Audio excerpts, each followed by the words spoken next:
Hello and welcome. Here we go. Already a good start. Hello and welcome to Walking Without Rhythm, a Dune podcast. I'm Jeremy, And I'm Noah. and once again, round two of recording. We're talking about Dune, the late 60s Frank Herbert novel. One of the greatest science fiction works of all time. I've been wanting to do a Dune podcast for a long time. Originally, there was someone else that was going to do it with me. That didn't happen. I was going to do it by myself. And then I read this book and I said, I can't do this by myself. And I tricked Noah into doing it with me. So, Noah, let's talk some Dune. This is, are you even there?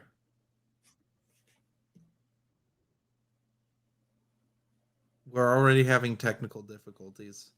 This is good. Yeah, connection is garbage. All right. Great for the inaugural episode.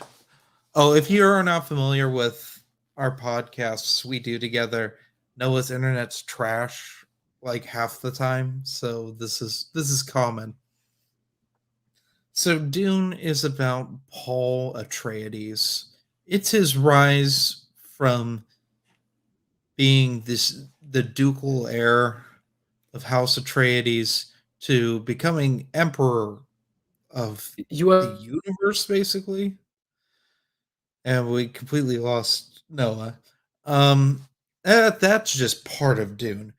Dune is several things. For one, it's a world building book where we get all of these different houses. We got the Harkonnens, we got Atreides, we got the Sardaukar, um,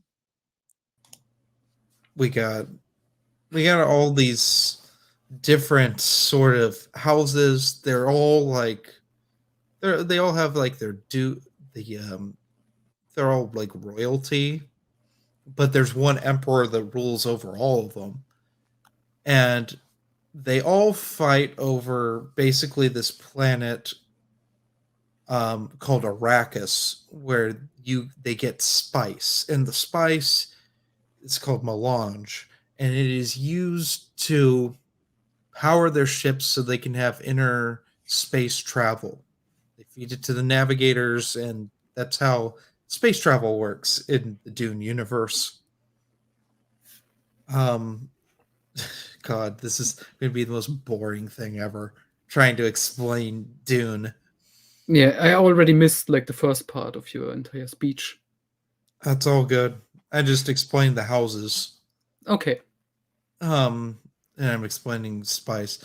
So anyway, the Harkonnens used to control the Arrakis, which is also known as Dune.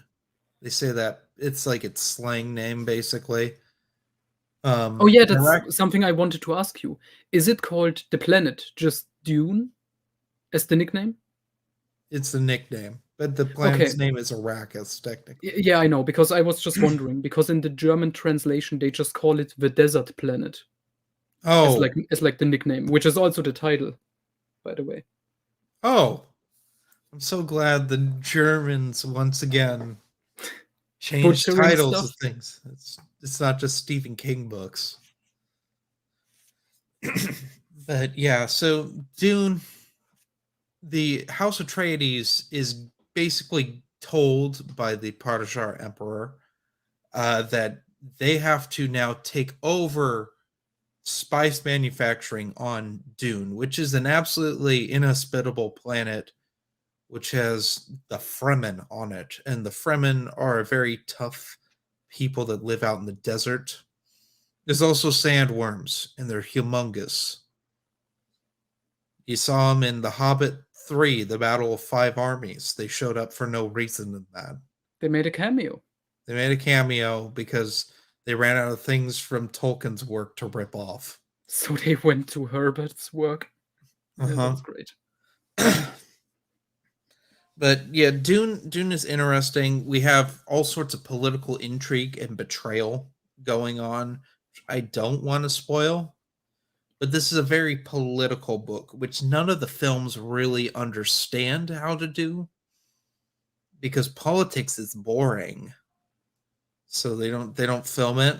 So there's been several film adaptations of Dune, which we'll review later because this would be a 4-hour review if we went through all of them, considering we're getting a part two to the latest installment of Dune, which is only the first third of the book. I don't even think it's half. Well, they skipped a bunch of things that were political. But I wanted to talk about Paul as a character. Paul's their messiah, basically. The Fremen believe that there's a messiah because the Bene Gesserits, which are a sisterhood of like witches, basically, they're like psychic and they have powers. Have basically they've they've slowly we no one now has no audio. Yeah, because someone is screaming at me. Continue. Oh, I thought you were talking. Anyway, the basically the Bene Jesuits kind of run the whole show, and they've set up that there's going to be a Messiah. Paul's mother is a Bene Jesuit, and she she's like, nah, I'm gonna give my Duke a son, which she's strictly forbidden to do. They're a sisterhood because men can't usually take the change. And so he's basically this messiah for the Fremen. And he's a god kind of, but kind of not. It's hard to explain. But Paul the thing that a lot of the films don't get is that Paul doesn't want to rule. That's not he gives in and rules and he ends up taking the throne, but it's not what he wants to do. Also, he has a creepy sister who shows up halfway through the book and is barely a character. I don't think it was halfway. I think it was like the last third or something. Oh yeah, fair enough because we have a time jump. Which I will out myself as an idiot. I didn't realize that at first. I was like, because they make this jump and suddenly Paul and his girlfriend have a child that's like 1 year old or something. And I was like, Yeah, that you never see. no. And he gets killed off screen. The first Leto. Don't worry, there's another Leto. Is it Leto or Leto like Jared?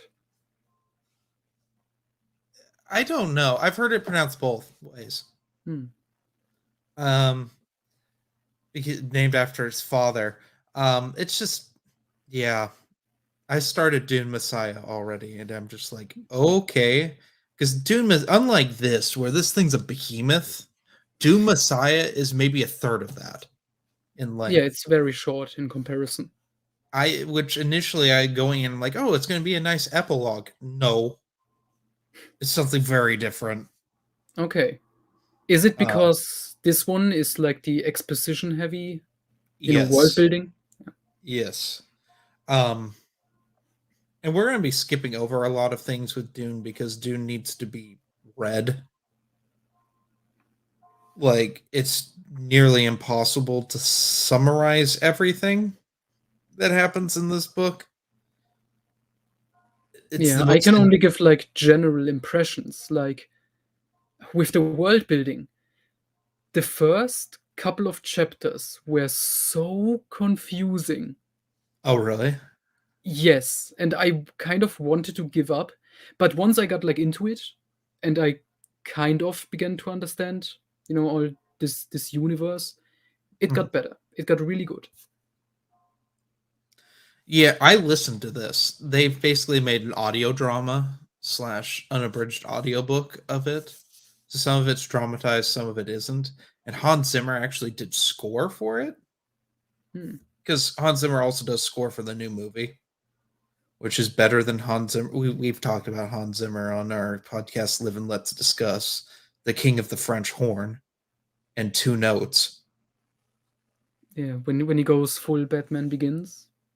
or any of his. Yeah.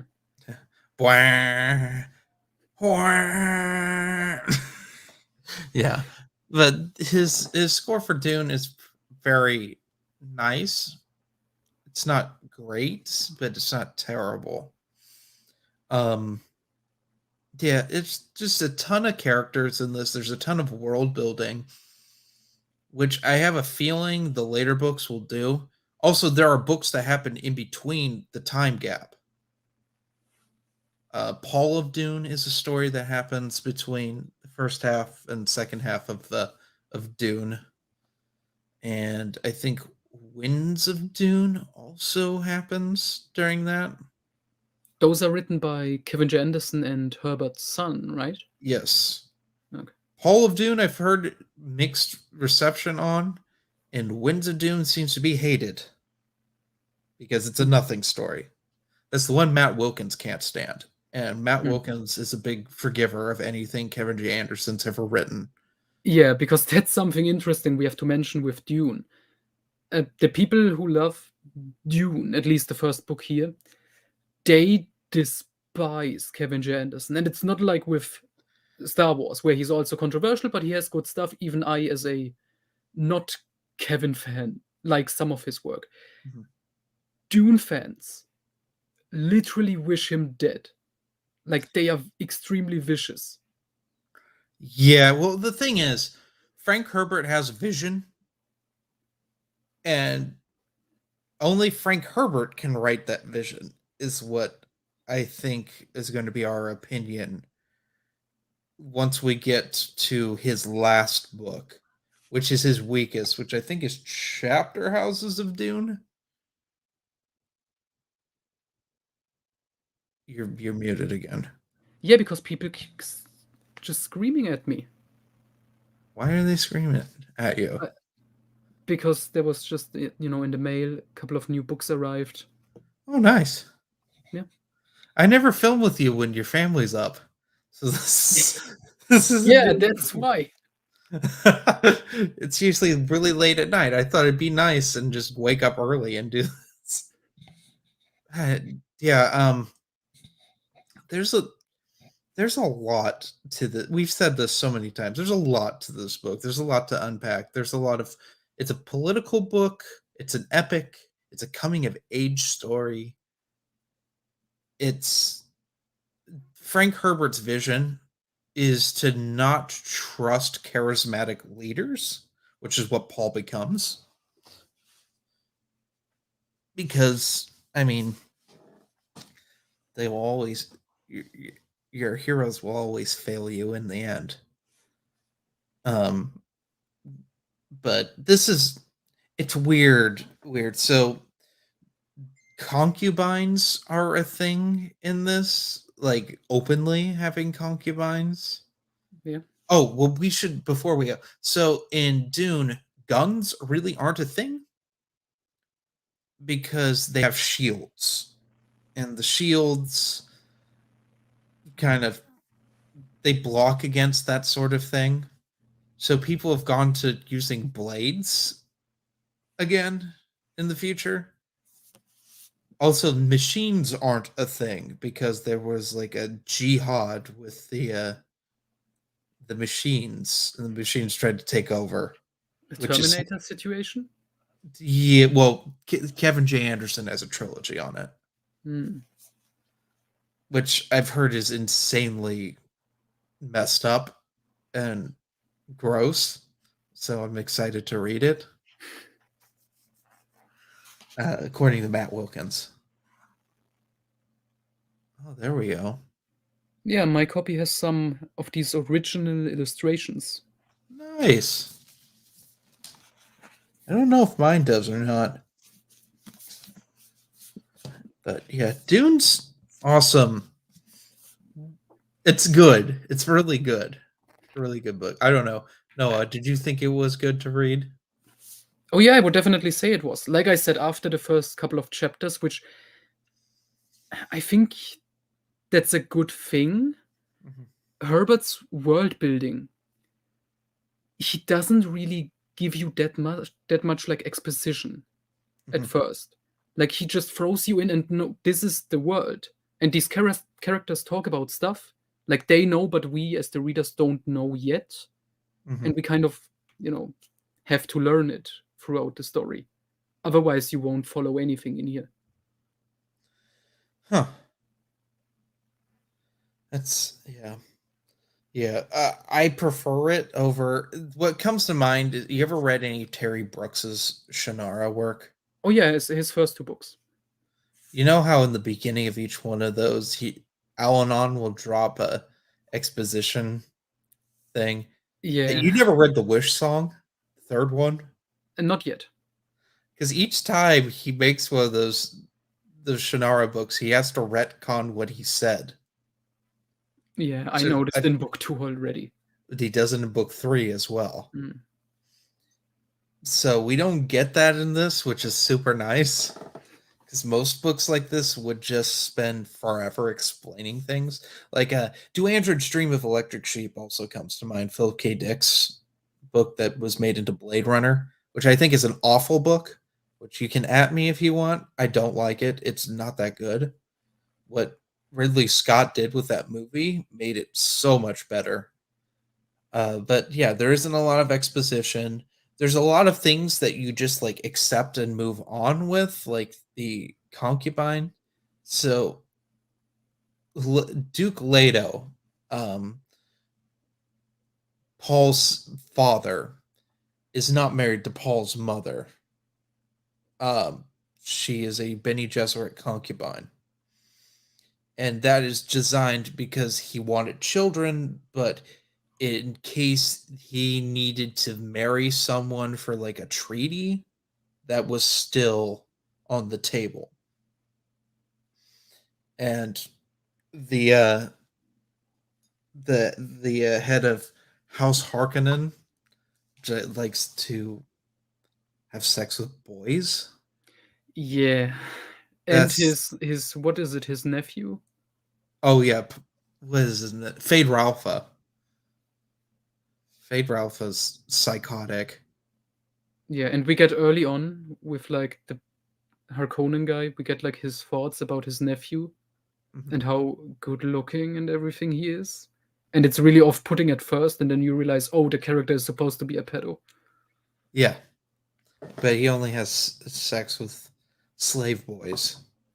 Which is Although a plot point later on. although there is we find out that the Lady Jessica, Paul's mother, is his daughter from when he was young and he experimented. So making Paul half Harkonnen, half Atreides. And I haven't really brought up that the Atreides and the Harkonnens hate one another and have hated each other for a very long time. They are rivals, which the Fremen also hate the Harkonnens, but that's because they were oppressed by the Harkonnens forever. Um, and the Harkonnens tried to exterminate them and enslaved them and did all sorts of horrible things to them. So it makes sense that Paul becomes their leader, basically, and leads them on to jihad, Mhm. which doesn't happen in this book, the 12-year jihad. Which I don't even think it's said that it's 12 years of jihad at the end of Dune. I don't, I don't remember. I I don't think so, remember no. it ends like It kind ends of in with the middle his of the action. what's that? It ends kind of in the middle of the action. Oh yeah, yeah, when he takes the throne, Yeah. basically. Um Oh, and and that's marries something I found interesting about the book, because at the end he has to marry like the emperor's daughter for like yes. political reasons to come to Yeah, power. Princess Irulan. Yeah. Yeah, and what's interesting is at the beginning of every chapter we get like a little text written by her from like Mhm. different books about Muad Deep, he's called. Yes. And only, as the story goes on, we learn who is Muad'Dib. We learn that Paul is that character she's talking about. Mhm. And then at the end, obviously, the revelation why she writes about him, like who she is. I think that was pretty good. Yes. And it causes issues in the next book. Which, please, no spoilers, haven't read it yet. No, but you'll be shocked in the first chapter. I mean, you Okay. probably won't be shocked, but it's a tad shocking, but it makes sense immediately what's going on. Hmm. But yeah, 12 years of jihad, which is he has visions about throughout, and that's why he doesn't want to be ruler at first. And then he wants to become the ruler, wants to become emperor because he wants to stop it. And yeah, Paul's interesting. As we go on into the series, he's not the main character, which is another weird thing about Dune. Isn't it like, I don't know that much, but isn't it like the first three books are like a trilogy and they kind of have Paul as main character? The first two books, Paul's the main character. The third one, he is in it. It's about the kids. Oh yeah, okay, because that's what I have seen, that it goes like into his descendants. Yeah, when James McAvoy played his son in the Children of Dune miniseries, that's really bad. But yeah, you didn't know that was a thing, did you? No, a Children of Dune miniseries. I Yes, it know they was did like I know they did like Dune, another adaptation as like a TV or minis. streaming adaptation. Yeah, it was a miniseries in 2000, Oh, and okay. they made Children of Dune right after instead of Dune Messiah because Dune Messiah is too short to make a miniseries. But yeah, I want to read Dune Messiah. That might be what I read next once I finish what I'm currently reading. Because I'm just in on the Dune train right now. But yeah, the Princess Irulan, who's barely a character in this, just just barely. Um, we haven't even talked about the head of the Gom Jabbar, which is this thing that they test Paul with. It's this thing he puts is this box that he puts his hand in and inflicts a bunch of pain that we don't understand. And it's the leader of the Bene Gesserit wants wants to understand what if he is the chosen one, basically, which has a name that I can't remember because Paul has so many names in this book, and it's so hard to keep track of.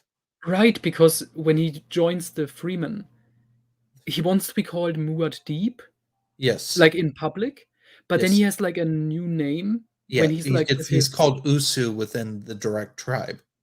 yeah. So Cheney, his concubine, basically, At the end, she is. at the end, she was his wife, his Fremen wife, which holds no political ties at all. The mother of his son that we never meet.